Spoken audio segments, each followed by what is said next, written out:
직원 5명짜리 회사가 원자력을 한다고 하면 보통은 웃고 넘기기 쉽습니다. 그런데 그 회사가 장이 열려 있는 동안 수십억 달러의 가치로 거래되고 있다면 이건 농담이 아니라 투자자에게 실전의 문제입니다. 나노 뉴클리어 에너지입니다. 미국 뉴욕을 기반으로 2022년에 설립된 것으로 소개되는 이 회사는 장중에 38달러대에서 오르내리며 시장에서는 대략 20억 달러 안팎의 가격표를 붙여두고 있습니다. 반면 최근 12달 기준으로는 손익이 적자이고 주당 순이익도 마이너스 방향으로 표시됩니다. 배당도 없고 매출은 눈에 띄지 않는 단계로 보입니다. 발행 주식 수는 대략 5천만 안팎으로 알려져 있습니다. 이 조합은 투자자 마음을 두 갈래로 찢습니다. 한쪽에서는 미래 전력 시장을 선점한다는 기대가 끌어당기고 다른 한쪽에서는 지금 당장 확인 가능한 근거가 얇다는 불안이 밀어올립니다. 이 회사의 미스터리는 변동성이 아니라 시장이 믿는 시간표와 실제로 가능한 시간표가 과연 같은지에 있습니다. 원자력은 규제 산업입니다. 규제 산업이란 안전과 법의 문턱을 넘기 전에는 팔 수 없는 산업입니다.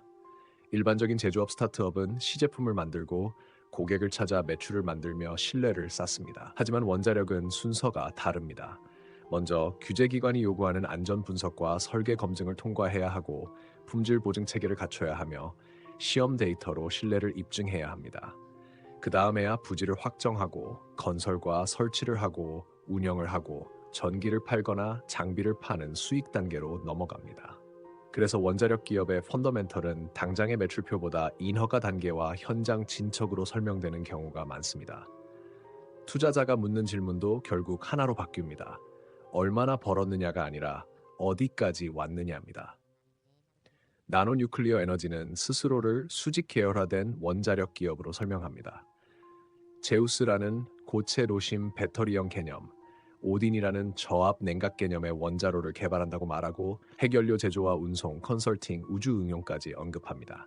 수직 계열화는 쉽게 말해 원자로만 만드는 것이 아니라 연료부터 서비스까지 한꺼번에 잡겠다는 뜻입니다. 성공하면 매출원이 여러 갈래로 열릴 수 있으니 매력적으로 들립니다.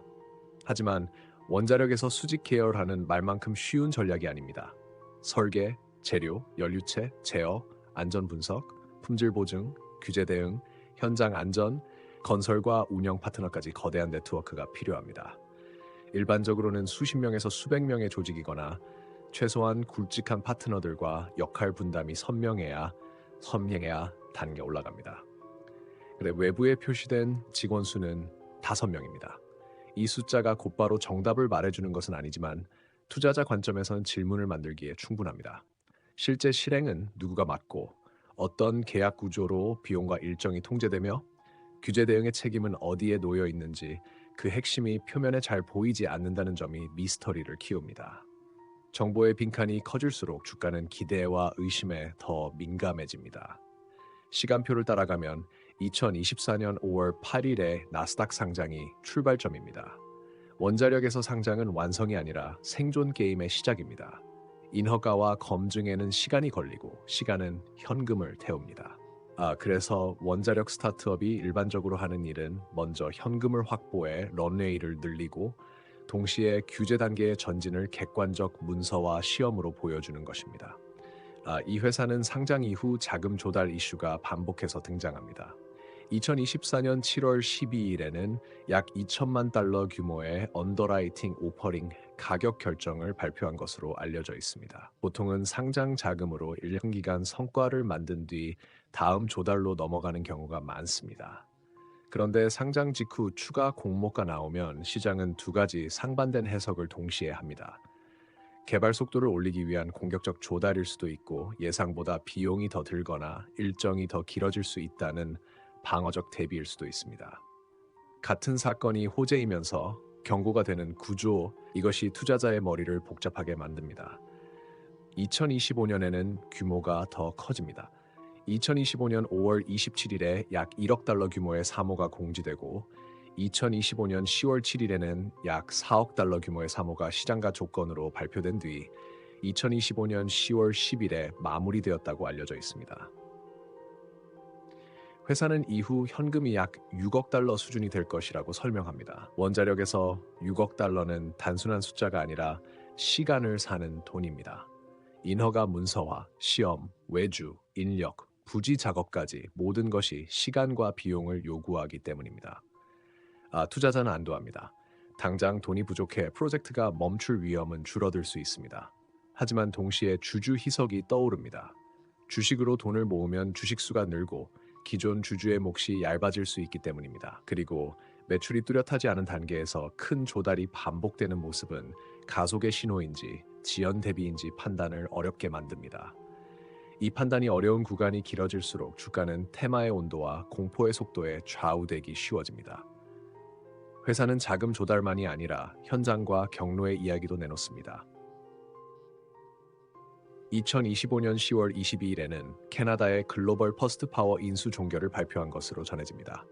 원자력에서 인수는 단순 확장이 아니라 규제 경로를 확보하는 전략이 될 수 있습니다. 이미 규제기관과의 대화가 진행된 틀이 있다면 처음부터 새로 시작하는 것보다 시간을 줄일 가능성이 있기 때문입니다. 이어 2025년 10월 24일에는 미국 일리노이 대학교와 연계된 크로노스 MMR 프로젝트에서 집안 시추 착수 같은 현장 진척이 알려집니다. 일반적으로 원자력 데모는 개념 설계, 부지 평가, 환경과 안전 문서화, 규제기관 사전 협의, 단계별 허가 신청을 거쳐 현장 공정이 본격화됩니다. 그래서 집안 시추는 투자자에게 종이에서 땅으로 넘어간 신호처럼 읽힙니다.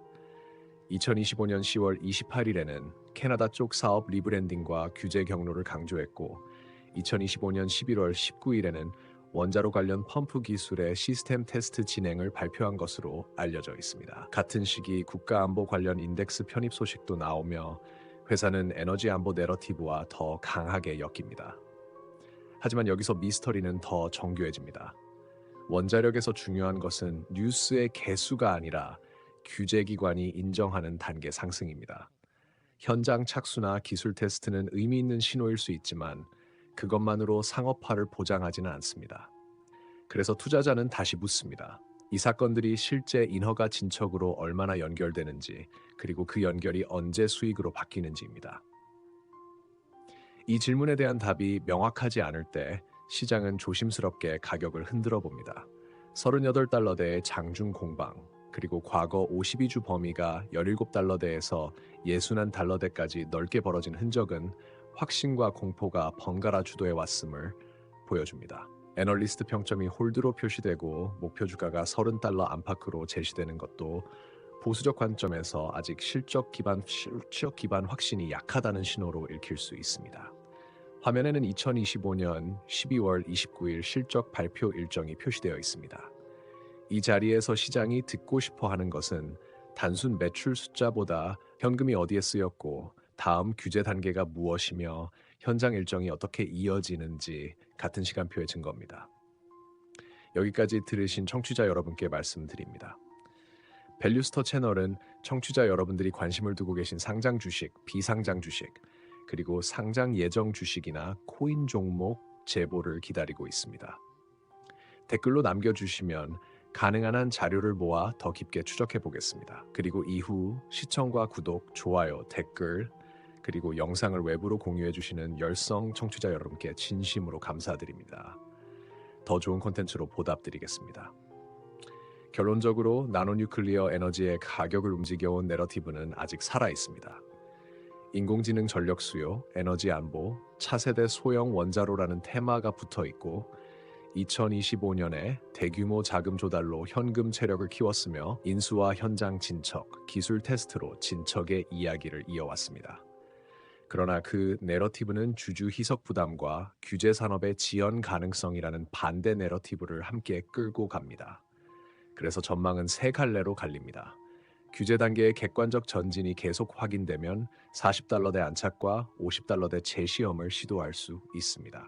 신규 증거가 비면 30달러 후반에서 40달러 초반 사이 박스권이 길어질 수 있습니다. 일정 지연이나 추가 희석 우려가 커지면 목표 주가로 제시되는 30달러 안팎이 기준점이 될 수 있습니다. 전략을 가격대로 정리하겠습니다. 단기에서는 38달러가 중심선입니다. $37대 후반이 무너지면 $36대까지 하락 압력이 빨라질 수 있으니 방어선이 필요합니다. $39 전후를 회복해 지지로 바꾸면 단기 목표는 $40 재돌파입니다. 중기에서는 $30 안팎이 보수적 평가가 모이는 하단 후보이고 위로는 $45 전후가 중기 저항, $50가 테마 재점화의 상징적 가격대가 될 수 있습니다. 장기에서는 $61대가 강세 내러티브가 극대화될 때의 상단 기억이며 $17대는 내러티브가 꺼졌을 때의 경고등이었습니다. 장기 보유는 믿음이 아니라 증거에 기반해야 합니다.